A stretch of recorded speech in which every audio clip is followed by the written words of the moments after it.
talk about the parts of the uke. It's important to know all these parts because as you are learning, I'm going to refer to different parts. And when you're reading a chord chart, all of that, it's getting you familiar with the instrument.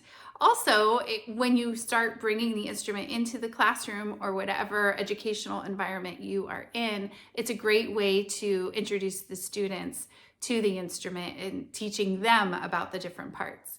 So we start, no matter what size you have, we have the headstock, which is just this whole top head piece. We have our tuning pegs right here. You'll see each tuning peg is attached to each string. And when it's time to tune, you will gently turn these pegs one way or the other. You're going to start out with really small turns, and we'll get into that with tuning. But I want to make sure you don't do it too hard right now while we are talking about the parts. So those are your tuning pegs. Those are what you're going to use to actually tune the instrument. Right here we have the nut, and you'll see the nut is usually a piece of bone or plastic that holds those strings in place, keeps them from sliding around, and kind of lifts them off the instrument a little bit. This is your neck. This whole area here is your neck. All those lines in there are called frets. Those are the frets. All this is the same with the guitar as well.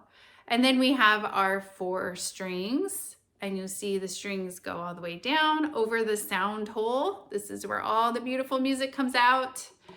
Then we have our bridge and our saddle right here, where the strings are held at the bottom off the instrument, and then they are tied into the instrument. Some people at the bottom here, it's tied, and some people, your strings might have a little bead that holds it right there. It kind of just depends on the strings that your instrument came with. This is the body of your instrument, and that's pretty much what you need to know to get started. When we go into tuning, we're going to be talking about clipping your clip-on tuner to the headstock. This is where it would go.